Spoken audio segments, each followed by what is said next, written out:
This overview is presented by the Bangor Area Comprehensive Transportation System.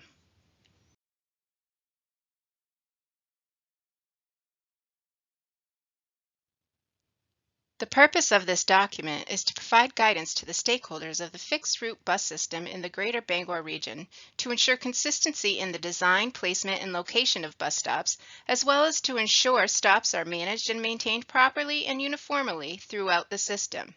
Bus stops and related infrastructure and/or amenities may be constructed or owned by one entity and used or connected to facilities or property owned by another entity. It's important for all entities to coordinate and work closely together, especially during the design and construction of these facilities.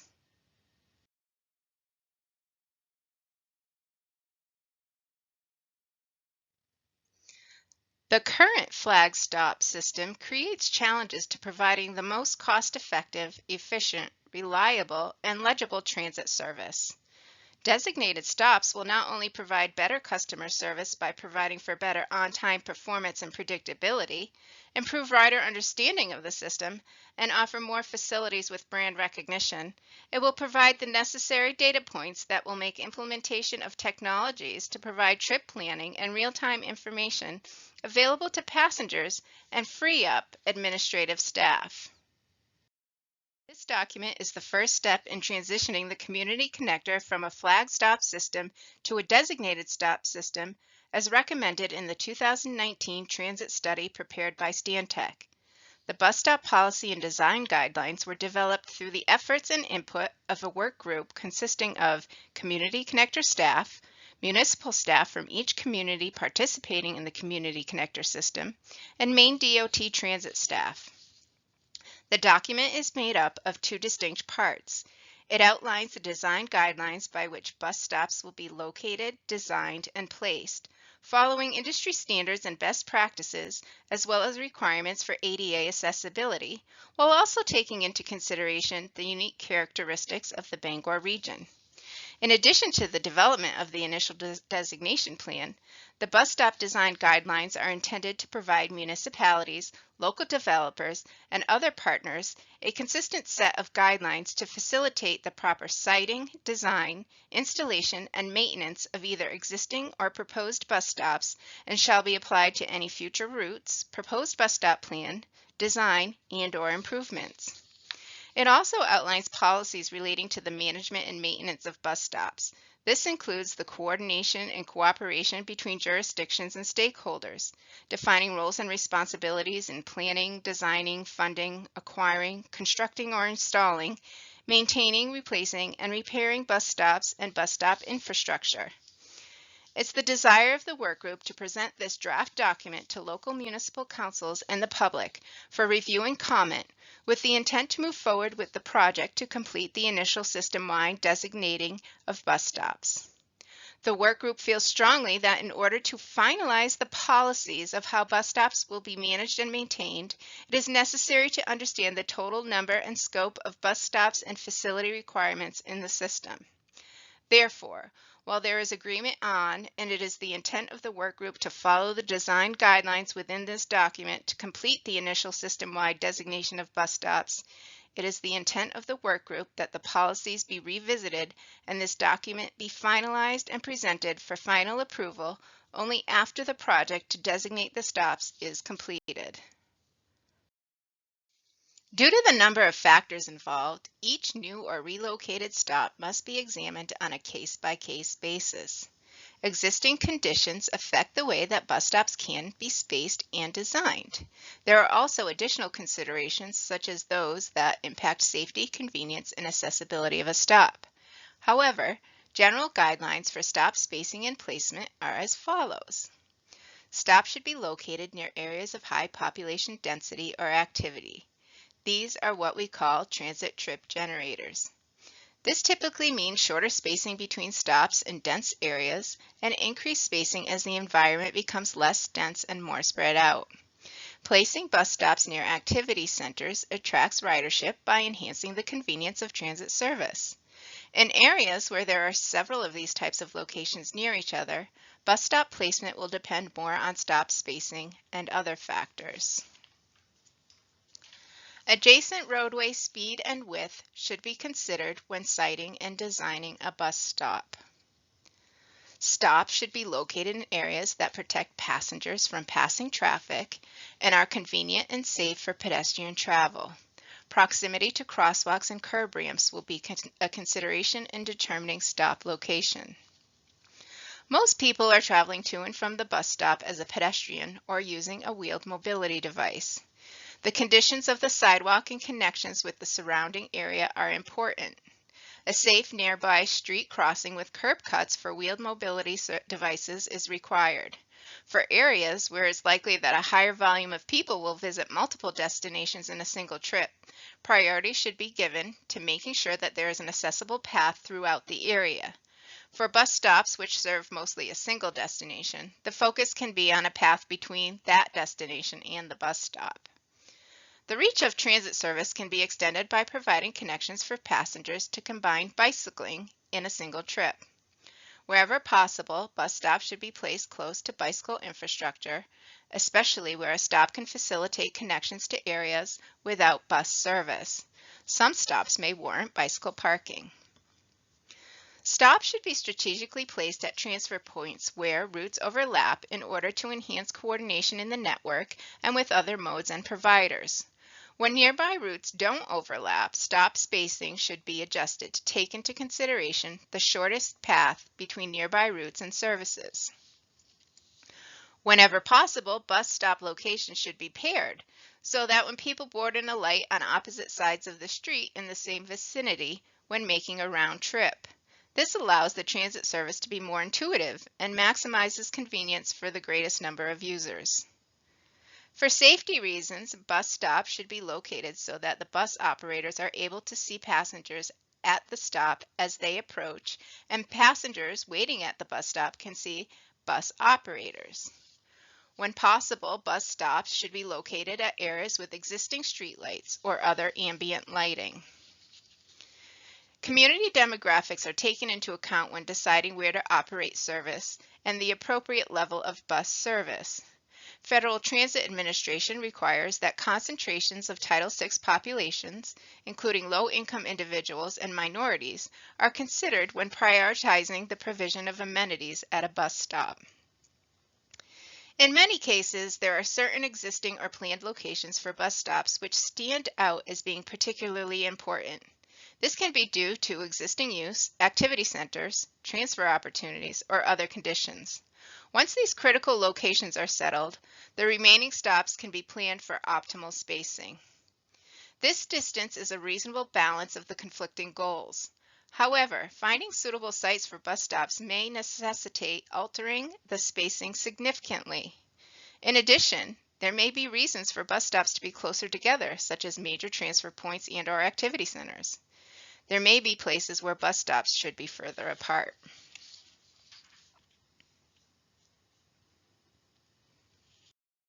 Four elements of every bus stop: stop location, in-street design, curbside design, and passenger amenities. USDOT ADA standards apply to facilities used by state and local governments to provide public transportation services, including bus stops. The bus stop policies and design guidelines reference those standards as of writing of the document and provide reference of where to find the standards. The current ADA requirements should be reviewed prior to constructing any new facilities. New or altered bus stops must meet the USDOT's ADA standards for transportation facilities. These standards include unique provisions concerning location of accessible routes, detectable warnings on curb ramps, and bus boarding and alighting areas. It should be noted that the design guidelines are intended to ensure that bus stops are placed and designed in a manner that is consistent system-wide and ADA compliant. However, not all bus stops will fit exactly into the preferred location and within an exact spacing. Each stop's jurisdictional and physical context may require individual review, which may meet some guidelines as outlined, but not others based on those limitations.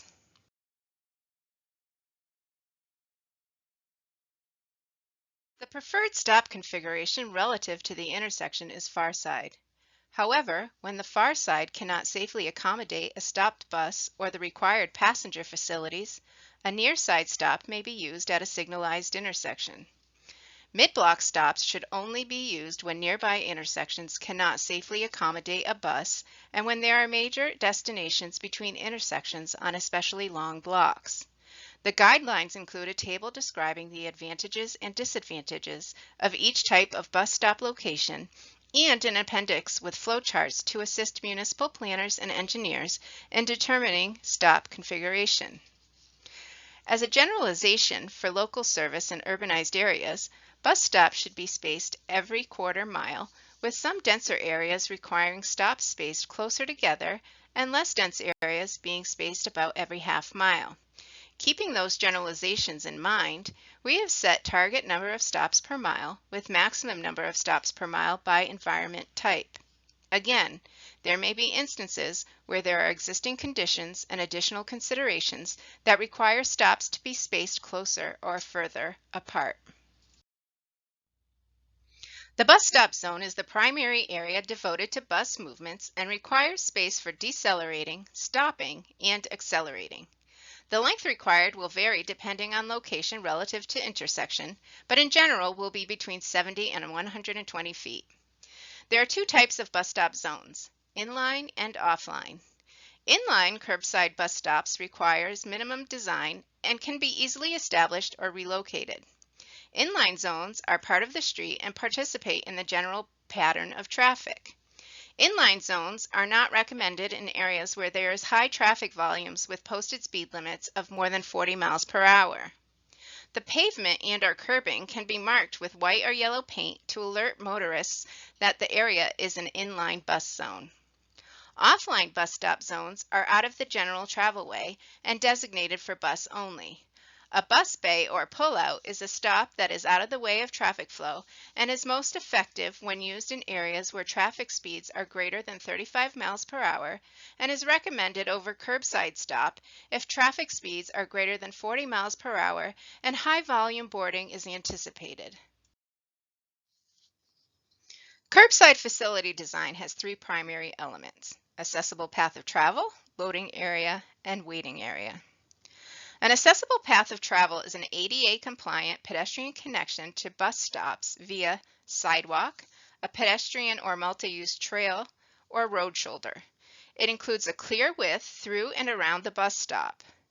Curb ramps to safely transition from the roadway to curb sidewalk with detectable warnings at traffic-controlled intersections and mid-block crossings are also required to be deemed accessible. An ADA-compliant landing pad where the front doors of the bus open for boarding and alighting is required at each bus stop. The loading area must be clear of obstructions by any physical features such as utility poles, trees, or signs. The passenger waiting area must be slip resistant and free of obstructions and tripping hazards. Any amenities provided at the waiting area will be dependent on the bus stop type, but may be limited by physical and financial constraints. Any amenities provided at bus stops must also meet ADA requirements. Three types of bus stops have been defined. A basic stop is one with low daily passengers and no comfort amenities. The required elements include a bus stop sign and post and an ADA-compliant landing area. These elements are required at all bus stops. A bench stop is one with a moderate level of daily passengers. Comfort amenities include passenger seating. A shelter stop is one with high-level daily passenger usage. Comfort amenities include bus shelter and passenger seating. Additional elements that may be found at all bus stop types include pavement markings delineating the bus stop zone, and if not near a street light or ambient light from adjacent businesses, lighting may be installed. Optional amenities include trash receptacles, bicycle parking, information kiosks, route and/or system maps. The landing pad is the top priority in order to comply with ADA mandates. Other amenities are important, but should not displace investment in proper landing pads. As mentioned earlier, it's the intent of the work group to revisit the policy section after the initial system-wide designated bus stop plan is completed. In order to ensure bus stops are properly managed and maintained, processes and agreements must be implemented and coordinated among jurisdictions to ensure there is mutual understanding and acceptance of each entity's roles and responsibilities. Locally, including consideration of transit needs and impacts as a required step during the site plan or development review process can not only maximize construction efficiencies and avoid frustration of costly retrofitted infrastructure, it provides a mechanism to ensure that new development adequately accommodates impacts to existing and planned transit service. Recognizing the transit system as a critical component of the larger regional community should also be reflected in local comprehensive plans. Local comprehensive plans should address the need to ensure systems are planned and developed to serve growth in an orderly and efficient manner. Future land use plans and policies should encourage a more transit and pedestrian supportive development pattern to enhance the potential for future transit service operation and investment efficiencies. Incorporating language into local land use code to ensure that new development adequately accommodates impacts to existing and planned transit service can offer greater support and ensure efficiencies in future transit facility investments. Community Connector is responsible for developing and implementing a bus stop maintenance program. As such, coordinating and securing agreements with all entities to ensure everyone understands their roles and responsibilities for maintaining bus stops is extremely important. In addition to a maintenance policy and the associated agreements, policies and agreements between stakeholders related to administrative roles and responsibilities ensure the proper ongoing maintenance and management of bus stops. Having uniform and consistent bus stop infrastructure and amenities is essential for customer service and brand recognition. Community Connector will be responsible for the procurement process for bus stop infrastructure and amenities purchased with Federal Transit Administration funding. Community Connector will work with the municipal partners to develop agreed upon bus stop sign, signpost, bench, and bus stop shelter general appearance, dimension, and desired features through the BACS Transit Committee, and develop any required product specifications and/or RFPs based on those agreed upon features. All Community Connector stops, whether funded by a private entity or publicly funded, shall not deviate from the Community Connector standards. Once general design and appearance standards and specifications are agreed upon, the Community Connector bus stop element standards will be incorporated either directly or by reference into these guidelines.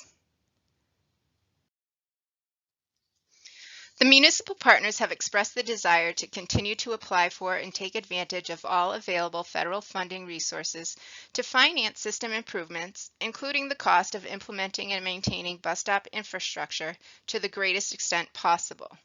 However, there is no guarantee of the continued availability of federal funding. As the direct recipient of FTA funding, Community Connector will apply for annual apportioned formula funding as well as competitive discretionary funding opportunities. The Community Connector has been very successful in obtaining competitive discretionary funding in the last several years. Community Connector was awarded $396,800 in federal funding to add passenger shelters and bus boarding areas in federal fiscal year 2020. With the required local match of $99,200, the total amount available for this project is $496,000. In addition to federal transit funding, there are other programs and/or strategies which can be explored for the purpose of subsidizing the cost of maintaining bus stop facilities, such as bus stop shelter advertising programs, private funding, and/or adopt a stop programs. Even with the FTA funding awarded for the bus stop shelters and boarding areas, it is anticipated that the total cost to implement system-wide designated bus stops will exceed the amount awarded. In conjunction with the system-wide bus stop designation plan, a facility improvement amenity needs plan will be completed to estimate the needs system-wide, and investments can be prioritized. There are three primary venues in which requests to add, relocate, or eliminate a bus stop may be received: a new development or construction, or a proposal by the Community Connector or a municipality, or a proposal received by a private entity. During the municipal development and site plan review process, the municipal planning economic development staff will coordinate with community connector staff to determine if the proposed development is on an existing or proposed bus route, if the current bus stop facilities are adequate to serve the proposed development, and whether or not the developer will be required to incorporate bus stop improvements into the development plan and/or provide for a funding mechanism for any required improvements for a new or existing stop and/or related infrastructure and amenities. The process review, concurrence, and approvals are all done at the municipal and community connector level. For requests to add or remove bus stops made outside of this process, those proposed by community connector, a municipality, or private entity, community connector staff and municipal public works and/or engineering staff will conduct an on-site review of the proposed location to consider traffic patterns, street design, traffic safety issues, etc. The findings will be documented and a proposed site plan with improvements and cost estimates will be brought to the BACS Transit Committee for review and concurrence. The next phase of this project is to complete the system-wide designated stop plan. BACS will be developing the plan in consultation and collaboration with community connector staff, the municipal partners, and an advisory work group which will also include community representatives.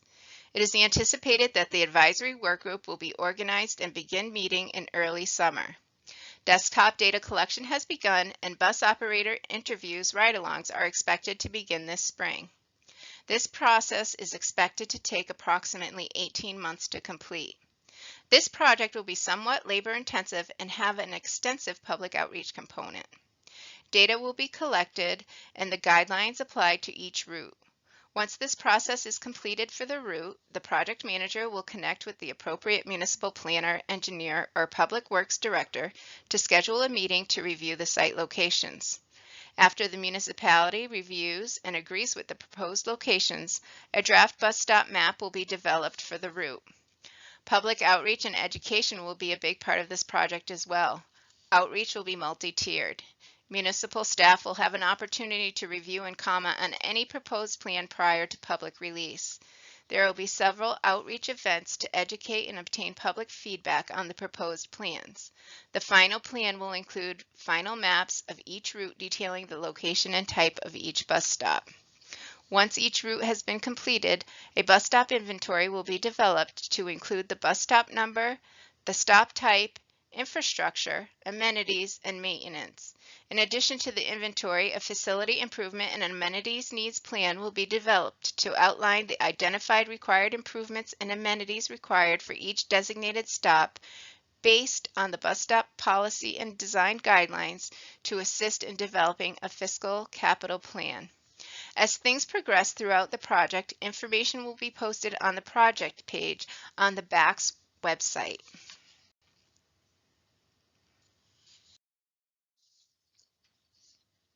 In conjunction with the bus stop designation plan, we anticipate that Community Connector will also be implementing numbering and coloring of routes and potentially renaming of routes. It is likely that designated stops will be done in several phases. The first phase of implementing the designated stops may be to erect bus stop signage to identify locations, treating all stops as basic stops. The ultimate goal for designated bus stops is to be able to implement technologies that will be able to provide passengers with better information, predictability, and trip planning services. These technologies can also provide systems to capture passenger data that will provide more transparency and data to support service decisions. The draft bus stop policy and design guidelines document can be viewed on the BACS website.